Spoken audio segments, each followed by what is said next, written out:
Assalamualaikum, bersama saya Coach Syawal Hafifi. Saya Akmal Ilham. Kami dari Evoing Learning by Experience. Alhamdulillah. Okey, Akmal, bro. Ya. Hari ni kita nak sembang pasal mahal hijrah, bro. Okey. Sebab hari Rabu ni 19 Julai kan. 19 Julai ni kita akan masuk awal Muharram tahun yang ke-1445 Hijrah. Ya. Okey. Yang mana tahun ni kita sekarang ni dah di penghujung tahun Islam lah kan. Yang aku faham lah tentang awal Muharram ni, kalau kita rujuk sirah balik, berlakunya awal Muharram ni ataupun tahun hijrah ni sebab Allah perintahkan kepada Nabi Muhammad untuk bawa umat Islam ketika itu daripada Mekah pindah ke Madinah kan. Jadi kita pun tahu sejarah Nabi ni, sirah Nabi Muhammad SAW ni, apa yang berlaku, apa pelajaran yang berlaku sepanjang kehidupan Nabi ni, dia adalah pelajaran yang sesuai dipetik sepanjang zaman kan. Jadi kalau untuk kau lah bro, sepanjang hidup kau, apa pelajaran yang kau mungkin pernah petik dan amalkan daripada kisah awal Muharram ni, ataupun detik penghijrahan umat Islam dengan Nabi Muhammad ke Madinah ni? Bila biasanya kan, kalau orang cakap pasal awal Muharram, mahal hijrah ni kan, biasa orang akan kaitkan benda tu dengan perubahan. So, kalau dalam konteks cerita sirah Rasulullah SAW dulu, ia perubahan lokasi, perubahan daripada Mekah ke Madinah. Ke Madinah lah kan? Dan itu adalah perintah. Kan? Perintah dari Allah Ta'ala. So Allah yang suruh untuk pindah tu. Cerita dia, bila kita cakap pasal tema dia, bukanlah tema, maksudnya benda yang selalu dikaitkan dengan mahal hijrah ni ialah perubahan. So kalau dalam perubahan ni lah kan, ikut aku punya experience, benda yang paling aku belajar sekali ialah perubahan ni automatik. Okey, maksudnya perubahan ni automatik. Dalam hidup kita dia memang akan sentiasa ada benda berubah. Umur kita berubah, kita punya fizikal berubah, kan, tingkah laku orang di sekeliling kita pun boleh berubah. Dulu rendah sekarang tinggi. Betul. Dulu ada rambut lebat sekarang dah botak. Kan? Dulu hitam sekarang dah putih. Betul. So, cerita dia, bila kita tahu, kalau kita tahu perubahan tu automatik. Kan? Perubahan mesti akan jadi. Nak tak nak mesti berlaku juga. Yes, nak tak nak mesti akan jadi juga. Kerja kita sebagai manusia yang hidup menjalani kehidupan mesti nak adapt kepada benda tu.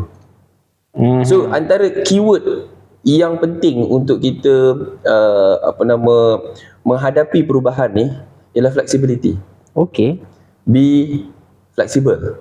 Kan? So macam contoh, macam aku pernah bekerja di beberapa organisasi. Aku pernah bekerja di agensi kerajaan. Pernah bekerja dekat agensi swasta, badan swasta. Pernah juga bekerja di pertubuhan politik. Ini semua ni ialah senario dia berbeza.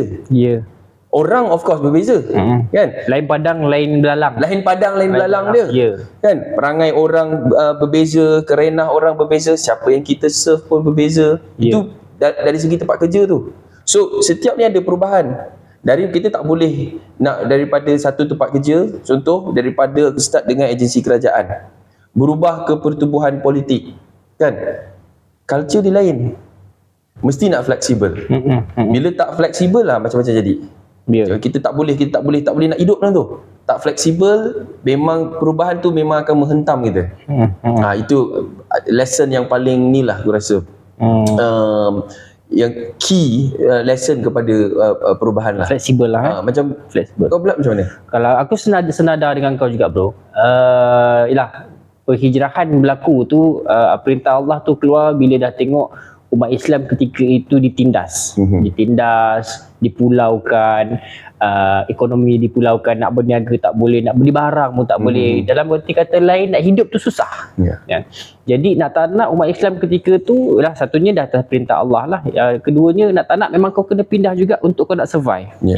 So bila dia pindah ke satu tempat yang baru, culture baru, orang pun baru, budaya baru, semuanya, sosial dia baru, macam kau cakap jugalah, adapt. Benda tu benda yang aku belajar dan benda yang aku apply dalam kehidupan lah. Kita nak kena biasakan diri untuk pandai adapt kehidupan kita di satu tempat. Bak kata orang dulu lah, masuk kandang kambing mengembek, masuk kandang rimau mengaum. Betul. Jadi alhamdulillah dengan adapt ni aku belajar daripada zaman sekolah. Kita sekolah rendah, sekolah menengah, masuk IPT, lepas tu sambung belajar lagi dekat luar negara. So suasana tu lain. Jadi aku guna apa orang tua kita ajarkan. Masuk kandang kambing mengembek, masuk kandang rimau mengaum. Kita ikut rentak orang dalam masa yang sama, jangan menjual prinsip untuk nak hidup ni. Jadi bila aku duduk di tempat orang, mana-mana tempat yang aku asing, aku ikut diorang punya budaya. Ya, selagi tidak melanggar syariat gitu lah, ikut budaya diorang apa semua, jadi buat kawan. Dan bila masuk ke tempat kerja, kita bawakan sikit benda ni ke apa kita panggil dunia pekerjaan lah. Bila masuk ke dunia pekerjaan, sama juga ada beberapa company yang pernah aku bekerja, alhamdulillah, dan juga pernah juga bekerja sendiri. Cerita dia, ketika aku dah sesuaikan diri dengan satu-satu tempat tu, bila aku nak keluar daripada mana-mana company, bos larang, babe. Bos menangis, babe. Aku nak keluar tu, bos menangis. Tak tahulah, mungkin dia nampak aku adalah benda yang kita sedikit benda kita sumbangkan tu. Macam mana kita boleh sumbang dan macam mana kita boleh sampai bos menangis tahan tak nak bagi kita berhenti, sebab kita ikut dia punya rentak lah, kita ikut dia punya culture, kita ikut budaya yang dia bawakan. Rumah orang kita hormat lah. Rumah orang kita hormat. Jadi balik pada soalan, apa yang aku belajar daripada awal Muharram ataupun detik penghijrahan umat Islam ni, kita nak kena adapt dengan satu-satu keadaan itulah. Jangan ada orang dia suka apa, memang dia suka ikut kepala dia je. Tak boleh, susah nak hidup. Kau akan mencipta musuh yang banyak keliling kau. Tapi bro, bisa kata kan, kalau cakap masuk kandang kambing mengembek, masuk kandang rimau menguam. Dia ada lain, dia pakai lembu ke apa lah, lembu tak ingat. Kalau lembu menguak kan, kalau rimau menguak lain macam. Macam mana rupa.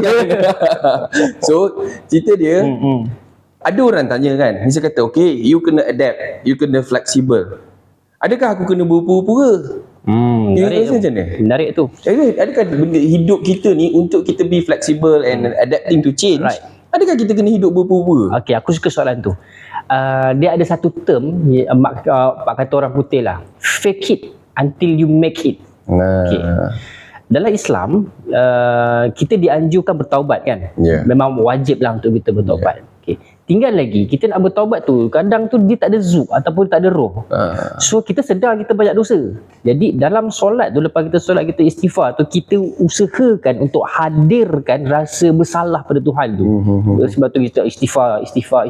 Ketika istighfar tu mungkin belum sampai lagi penyesalan. Walaupun kita masa tu kita buat-buat, tujuan kita buat-buat itu adalah untuk kita capai pada puncak, untuk dapatkan betul-betul penyesalan. Bermula dengan pura-pura lah, so-called pura-pura lah. Bermula dengan so-called pura-pura, fake it until you make it, sehingga kau berjaya dapat apa yang kau nak. So kita kena pergi adapt nak kena pura-pura ke kat tempat orang. Kalau perlu pura-pura untuk kebaikan, why not? Kan? Kalau perlu pura-pura untuk kebaikan, sangat dianjurkan daripada kita tidak berpura-pura dan jadi diri kita yang mungkin kita mengikut hawa nafsu. Dan benda tu tak align dengan ajaran agama. So tak ada guna juga, tak ada faedah jugalah. Bila apa kau cakap tadi, tak align dengan ajaran agama, dalam kita berpura-pura lah kan, berpura-pura tu maksudnya kita adaptkan diri kita, mengadaptasi perubahan tu dalam hidup kan. So kita berpura-pura, tapi rasanya kita nak kena ingatkan juga kan kepada orang yang mendengar kita punya suara ni. Mungkin dia ada benda yang kita mesti tanam dalam kepala, prinsip ataupun nilai yang tak boleh kita gadaikan dalam kita berpura-pura. Contoh macam, of course, macam benda yang kau cakap tadi, prinsip Islam, gaya hidup Islam.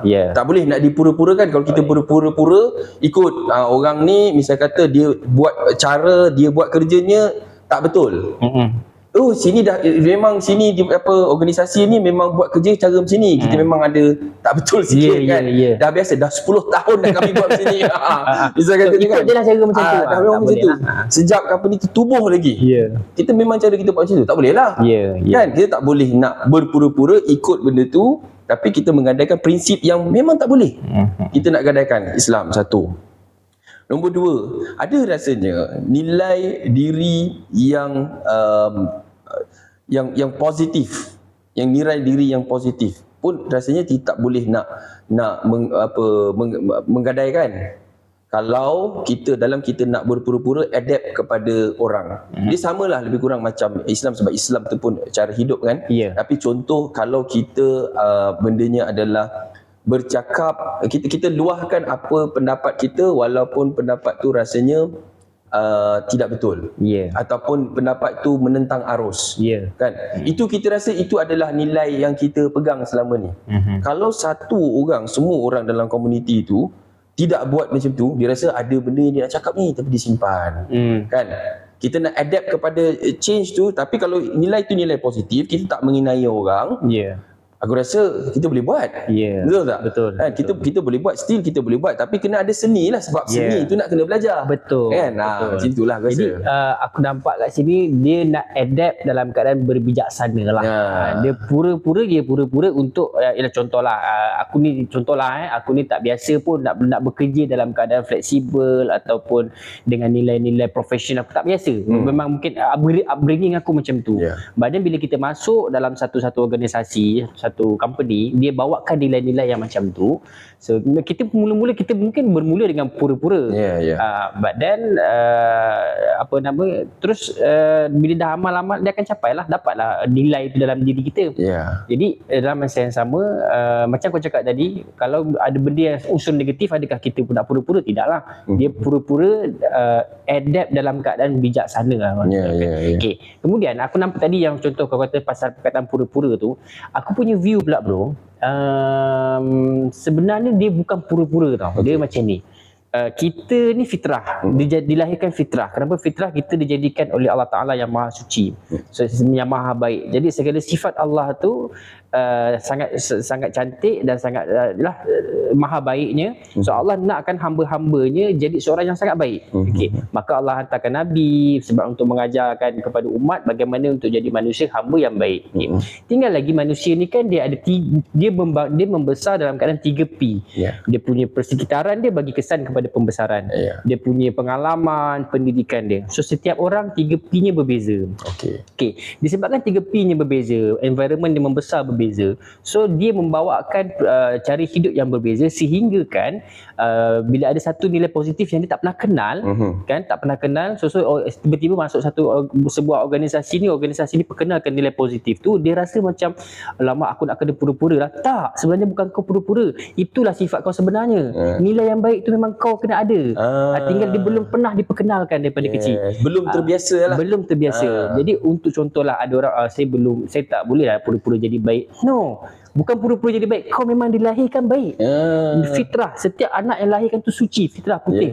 Mak dan ayah lah yang mewarnai dia menjadi Yahudi ataupun Nasrani ataupun Islam. Betul. So aku nampak kat sini dia tidak ada istilah pura-pura. Hanya saja orang tu tak tahu daripada kecil membesar dia bagaimana, menyebabkan dia nampak mana-mana unsur-unsur positif yang mungkin tak kena dengan jiwa dia. Dia tak nak jadi, tak nak macam tu lah, tak nak pura-pura lah. Tak, itu diri kau yang sebenar, hakikat diri dia yang sebenar lah.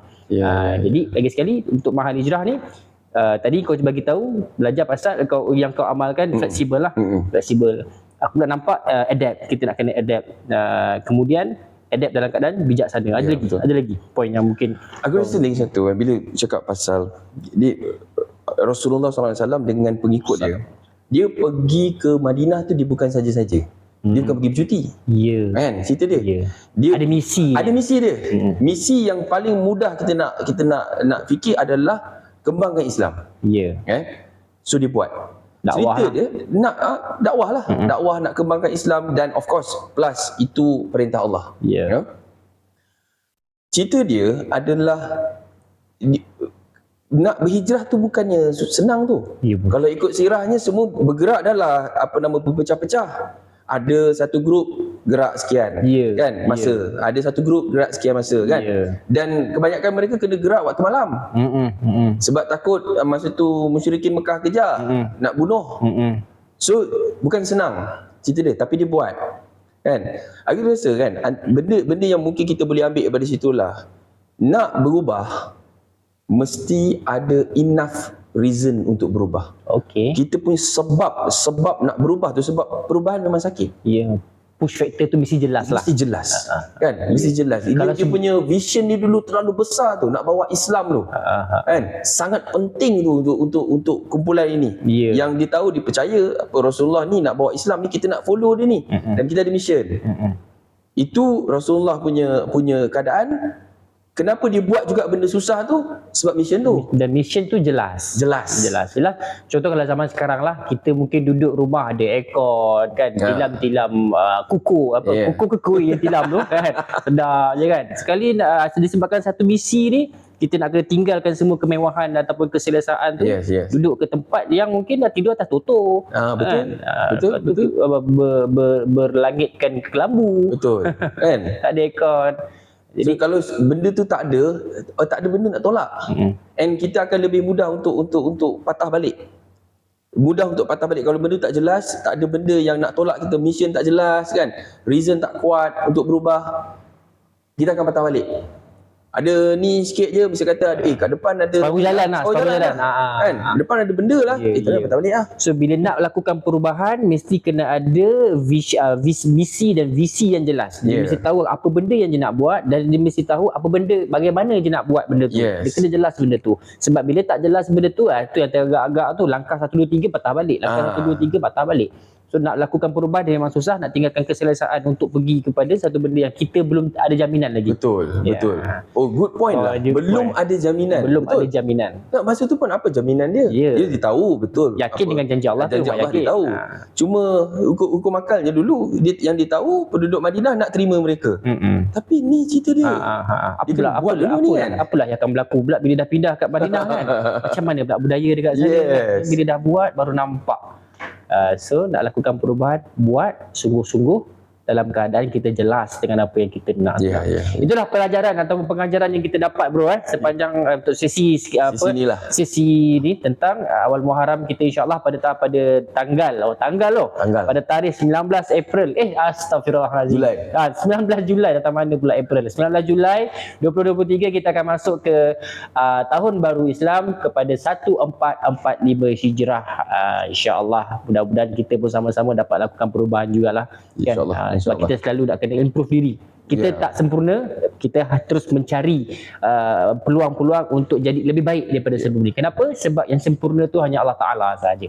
Okey, bersama saya nanti kita akan jumpa lagi bersama tim Evoing, Coach Evoing. Saya Syawal Afifi. Dan saya Akmal Ilham. Evoing, Learning by Experience.